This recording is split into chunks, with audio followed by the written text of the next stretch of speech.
So today is August 28th, and we can start with Ukraine. You were talking about this town, Pokrovsk, I believe. Yeah, Um, right. Um, you could call it a town, a small city of approximately 60,000. There's another um, city that's almost attached to it. You could consider them one city, kind of twin cities, and that's Mingorod that has a population of 40,000. So the two of them together are 100,000. You know, it's a, it's so it's a, we're talking about a major population center.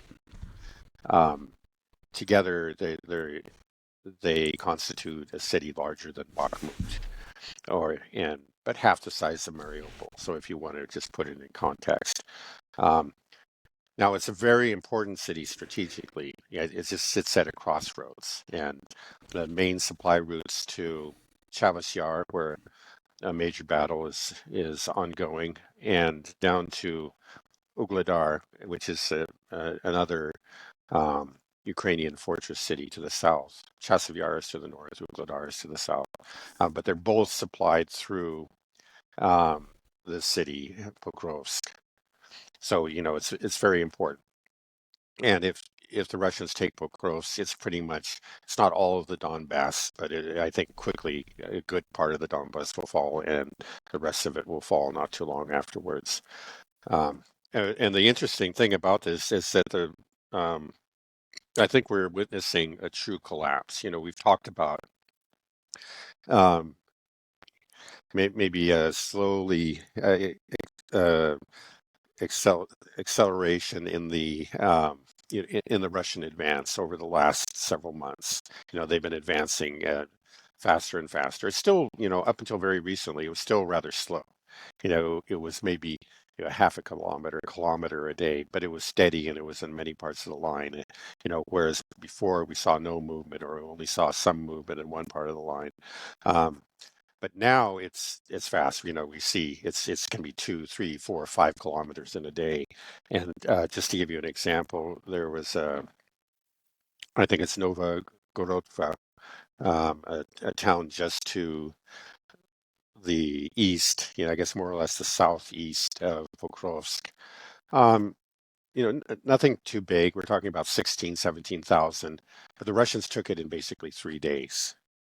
And that's really just unprecedented in this war. Typically, a 3 day. Well, to give you an example, the town of New York, which is south of Toretsk, it took the Russians actually 2 months to take it, and that was considered fast.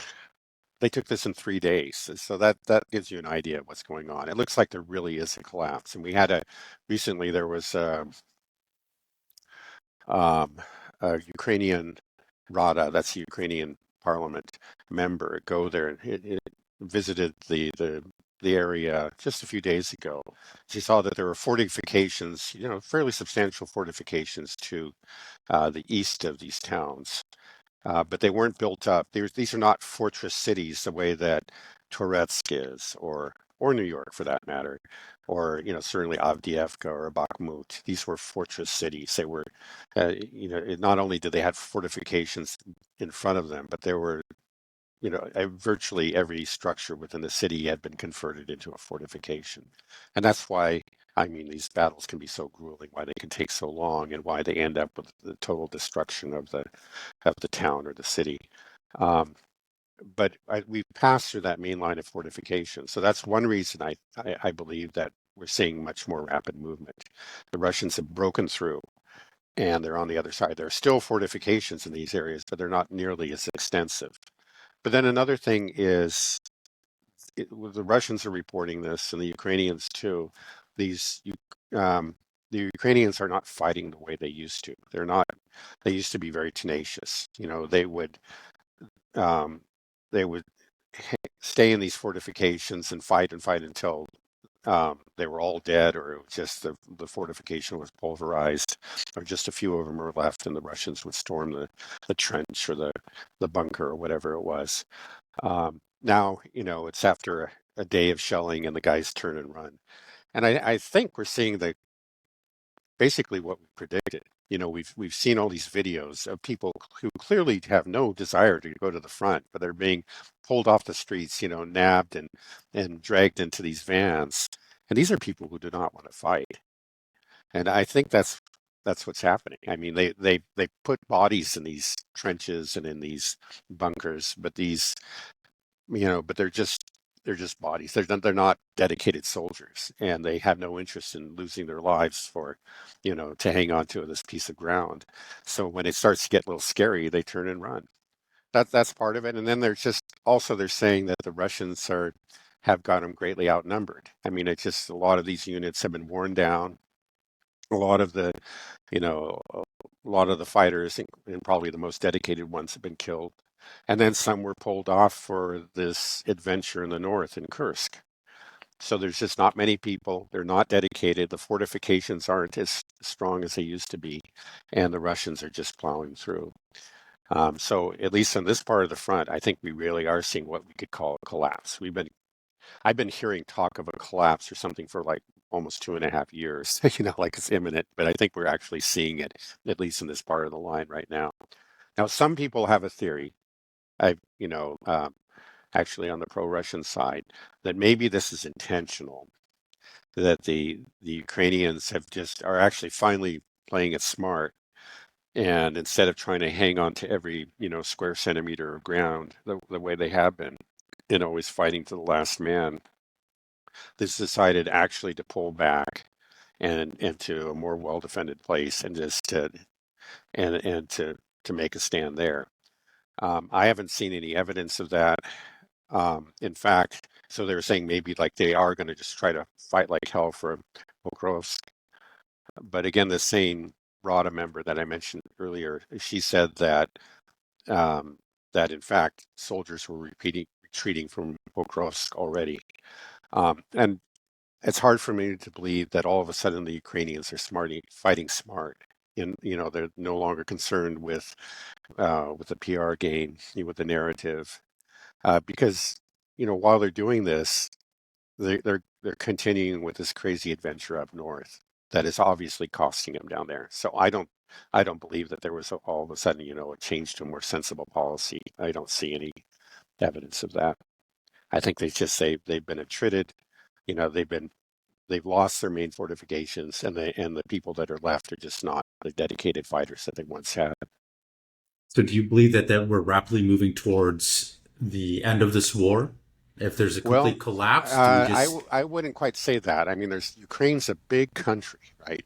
I think sometimes people forget that it's a very large country, um, and I think what you could say is we're looking at the end. Um, we may be looking at the end of the war for the Donbass. Um, again, when Pokrovsk falls, and it could be pretty rapid, it could be in a couple weeks, then I think there's a good chance that we'll see a continuation of this relatively rapid advance all the way to Kramatorsk and Slavyansk, and that'll be it for the Donbass. And then up north we've got Seversk. They're closing on Seversk um, from from at least two, maybe three directions now. Um, but again, Ukraine's a big country, um, and we'll see. It could be it could be that it'll just continue to unravel from here. There's um, maybe their last hurrah was this adventure up in Kursk. They did put, everybody says those were their best units. One of the reasons again that we're seeing this collapse around Pokrovsk is that there was the 47th Mechanized Brigade, which was one of their most elite, if not their most elite brigade, was actually pulled off the line just the to the east of Pokrovsk. They were part of the main defensive line holding the Russians back.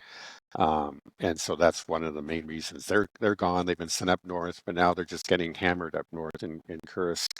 And yeah, they just don't have the reserves that they have. I mean, that's the thing where yeah, we may really be looking at the end if there isn't some new trick that NATO has up its sleeve.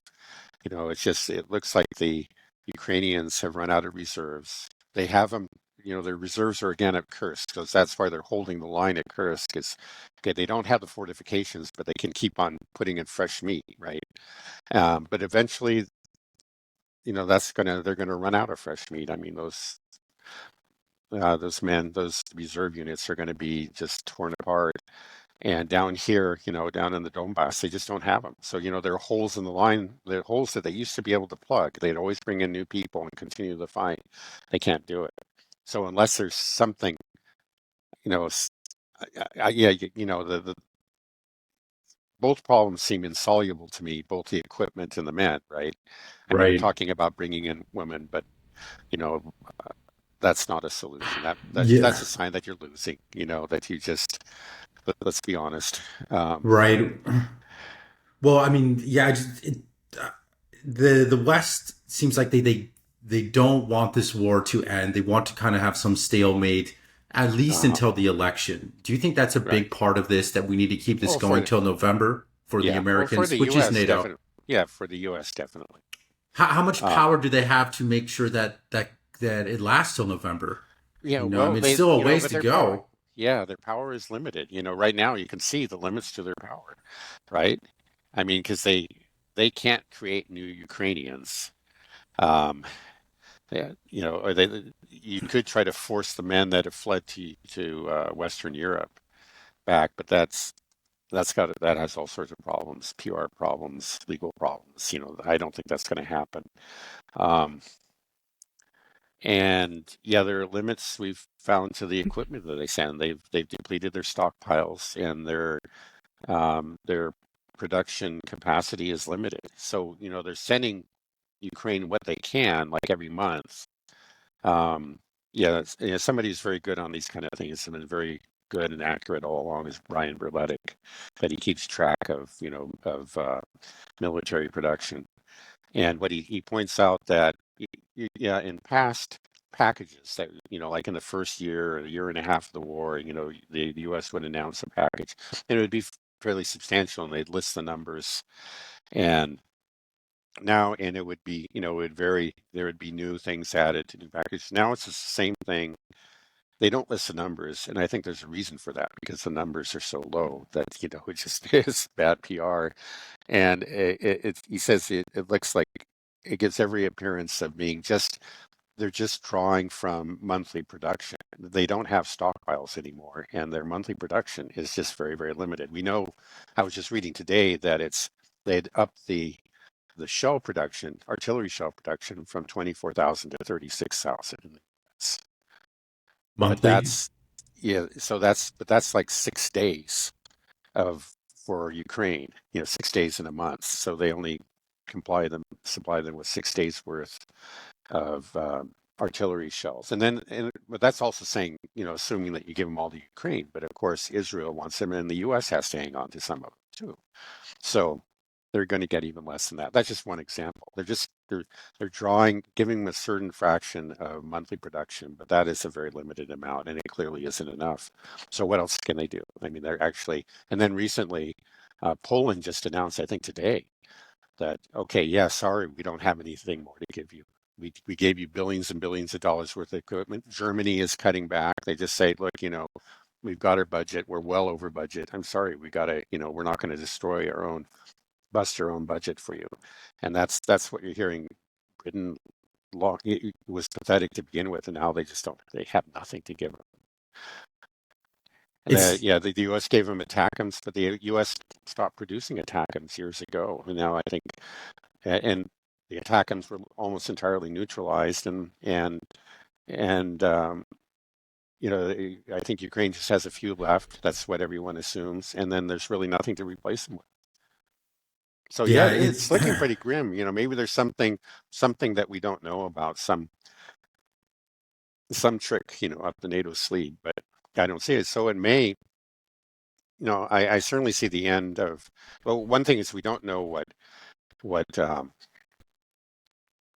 the Russian government is going to decide to do, like once they take the Donbass. I think they made it clear it's also going to be Zaporozhye and Kherson, right? They've already said that these are ours. So yeah, I think we'll see a push after they take the Donbass to take Zaporozhye and Kherson, and it'll be, um, the Kherson will be a challenge because they do have to cross the river, and I guess at least part of Zaporozhye too. They have to cross the Dnieper to do that, and but they probably reached there's now such a mismatch in forces that that's something that they feel confident about doing. Hmm. It just always amazes me when you talk about the shell production and the ability to supply weapons to Ukraine. When we've talked about NATO constitutes 75% of global military spending is NATO Right? spending. NATO constitutes three-quarters of all the spending on military around the world. Yet we can't even produce artillery Yeah. shells. Right. It's I always come back to, like, we have so many people in our military. Couldn't you tell those guys, like, hey, all right, we have a lot of people. We have 800 bases around the world. We got trillions of dollars that we're pouring into this military industrial complex. Shouldn't we devote some of it, just a tiny sliver, to, let's say, producing these plants and training of, our military engineering Yeah. corps to produce these things? Like, how Yeah. can we not direct it? Like, what are these guys doing with all of our money? What are Yeah. they doing? Yeah. Well, I guess it's the system. I mean, it's we have military production is all contracted out. That's private enterprise. They have contracts with the government. So another country like Russia or China can do something like that. They have I guess these military companies and factories were always under state ownership.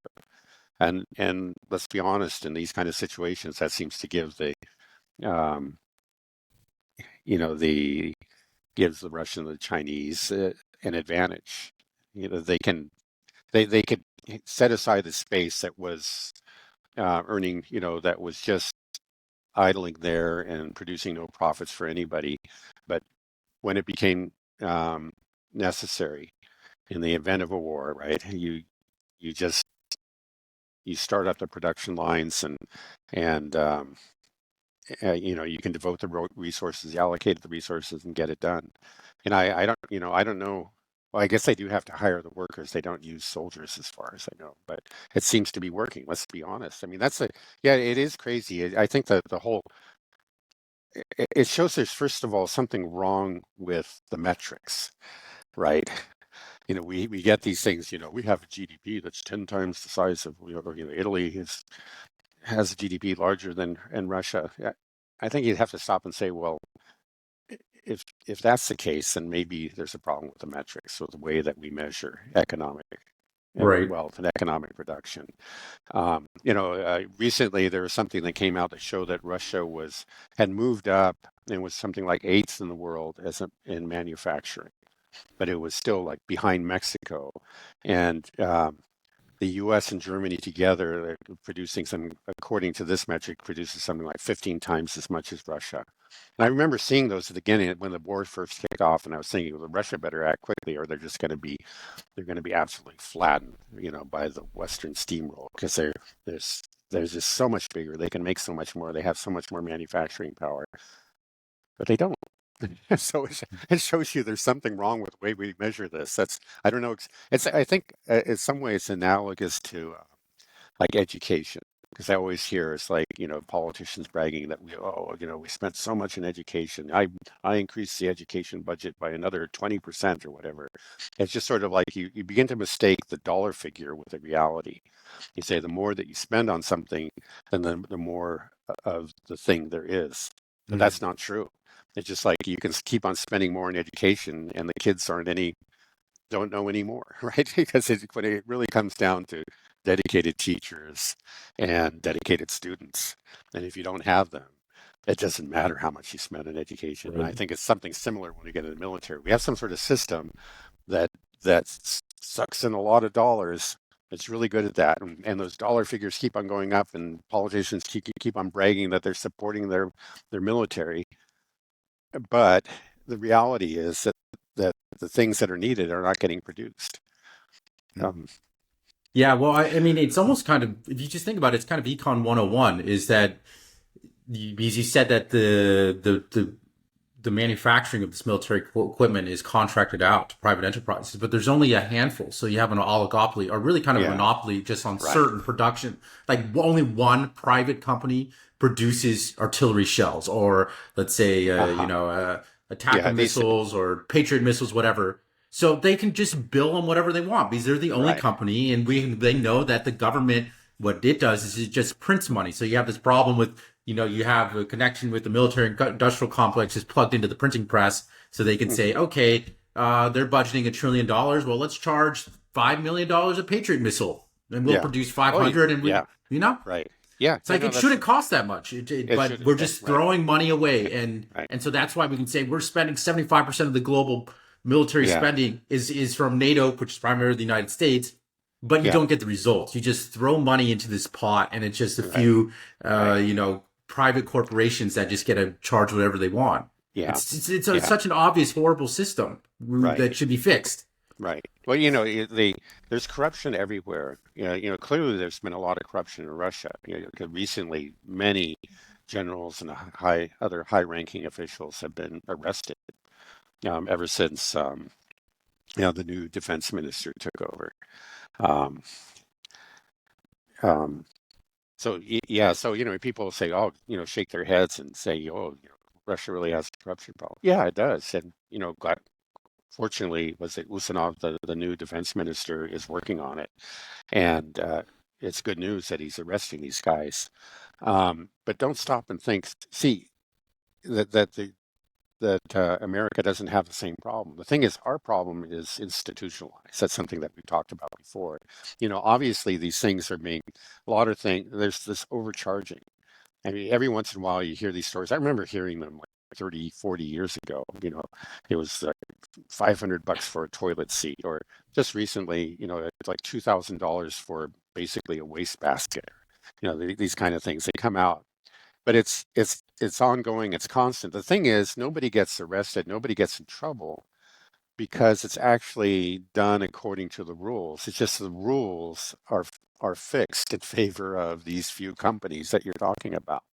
And Right. so, it's basically legalized, institutionalized corruption. And it's huge. We really are talking about billions and trillions of dollars. Nobody gets arrested, and we can all pretend that we're law-abiding people, but it's corruption. Yeah, no, it's true. I mean, it's the same thing in China that, they are very public about trying to crack down on corruption. That was one of Xi Jinping's, platform pieces that he ran on. And, you hear about it, it's in China, they would arrest certain, provincial leaders or whatever that were exposed for corruption. And you're thinking like, oh yeah, China, it's corrupt. But they're actually aware of it. Same thing as in Russia. And they're actually trying to tackle it. Whereas in the United States, it's like, yeah, there's no corruption. Everybody does things by the books. That's why we charge $200,000 for a bag of screws. Like that's corruption. That's what it is. Yeah, It's institutionalized corruption, yeah, but we don't see right. it.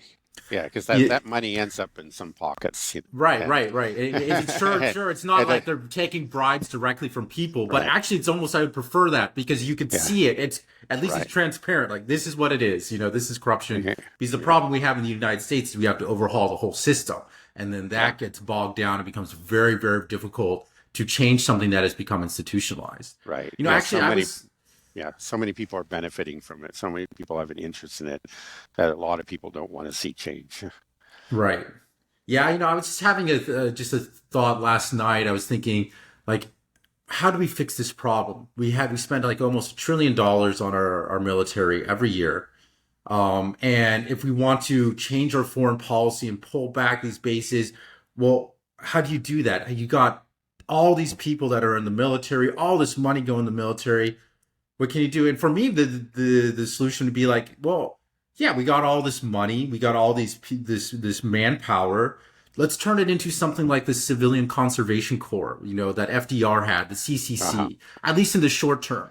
Yeah. FDR had a whole alphabet soup of social programs, Uh-huh. and most of them are causing problems for us today because we can't afford them. And then there's that Uh-huh. famous quote, there's nothing more permanent than a temporary government You're program. right, Well, right, right, unfortunately, one of the few temporary programs that were actually temporary was the CCC, which is right. maybe the only one that I wish we Yeah. kept. All the Yeah, right. others, Yeah, yeah, like no, right. A lot of my favorite state parks were built by the CCC. They did wonderful work. It's the thing you say, whatever you, whatever opinion you have about this, you just can't deny that they actually created useful and aesthetically pleasing, permanent structures just all around the country. They did very good work.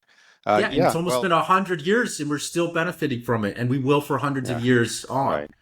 And so it's like if someone like RFK comes in, like he's always about the environment. It's like, and Trump, maybe if they can get that policy idea, Trump, RFK, if you're listening, do this. You turn the military into the new CC, at least short term, fix our Yeah, infrastructure. You got all this manpower instead of spending it all, giving billions and billions to Raytheon and Boeing and Lockheed Martin that produce things that clearly don't even work anymore.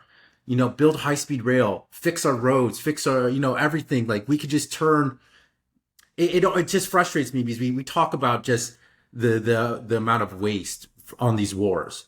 Literally trillions of dollars on these foreign wars that have brought us nothing but, death and destruction abroad and debt at home that is sinking the economy and burdening every single American here in the United States. Not only that, but think about the opportunity cost. If we yeah, didn't spend all those trillions abroad and all those people going abroad to kill other people or get killed themselves, if they were here spending that money building things here, think about what we could have done. hmm Let's just start with the end of the Soviet Union, in 91. In the right. past, 30 years or so, what we could have done with all those trillions of dollars. America would just be such an Yeah, amazing place. I go to China, and I can take a high speed rail from Shanghai to Beijing in 4 hours, thousands of miles, just right. like, and and like, we don't have that. We don't have anything. Everything's Uh-huh. breaking down here. It's frustrating. So Yeah, this is what one of the things that I would do if I was president. I never will be. uh-huh. And it's just a pipe dream. But there Yeah, are solutions to these things uh-huh. if we just have the right people in power Yeah, to right. do it, Yeah, it's But amazing that America is as wealthy as it is. It's still a very wealthy country. And overall life is pretty good in America. I think in general people are worried about their future. It's not just you, or surveys show that most Americans expect. I think America's moving in the wrong direction.